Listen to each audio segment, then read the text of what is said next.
Ustaz, bagaimana ciri-ciri bahwa kita selamat dari ujian harta? Saat rezeki kita telah dicukupkan, kita tetap berusaha untuk senantiasa taat kepada Allah, kemudian Allah memudahkan urusan kita dan melapangkan rezeki kita dari berbagai arah. Maka apakah selama saya masih menjalankan ketaatan kepada Allah adalah tanda bahwa saya selamat dari ujian harta yang melalaikan saya? Terima kasih, jazakallahu khairan.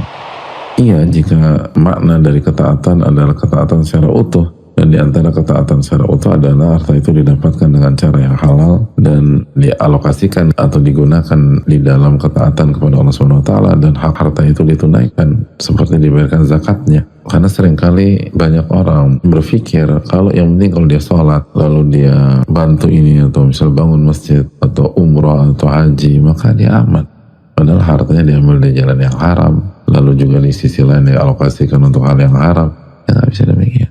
Makanya setiap nikmat itu mengundang konsekuensi, mengundang tanggung jawab. Orang yang dikasih 100.000 berbeda dengan orang yang dikasih 1 juta. Orang yang dikasih 1 juta berbeda dengan orang yang dikasih 100 juta oleh Allah. Orang yang dikasih 100 juta berbeda dengan orang yang dikasih 1 M. Tanggung jawabnya beda. Jadi jangan disamakan. Dan di antara yang perlu kita renungkan dalam masalah ini adalah Surat An-Nur ayat 37 ketika Allah berfirman, Rijalun la tulhihim tijaratun wala bay'un an dzikrillah wa iqamis shalah wa ita'iz zakah yakhafuna yawman tataqallabu fihi al-qulub wal absar. Rijal di sana sifat rujulah. Rujulah kalau bahasa kita ini sifat kesatria. Ini bukan tentang gender tapi sifat kesatria yang seharusnya lebih dimiliki laki-laki sebelum wanita. Jadi rijal, orang-orang yang bersikap kesatria adalah orang-orang yang tidak dilalaikan oleh bisnis mereka, oleh akad transaksi mereka dari mengingat Allah Subhanahu wa taala dan dari sholat dan membayar zakat.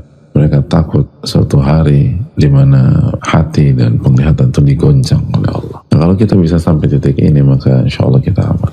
Jadi harta kita, bisnis kita, akad-akad kita tidak melalaikan kita dari mengingat Allah secara utuh. Mengingat Allah sehingga kita mengatakan tidak pada maksiat. Mengingat Allah sehingga kita menjaga diri kita walaupun gak ada yang lihat. Dan menegakkan sholat kalau sholat khusyuk. Bukan hanya sekedar sholat. Tapi kalau dia sholat dengan kekhusyuan. Dan membayar zakat. Itu yang perlu kita camkan bersama-sama. Allah Ta'ala bisa.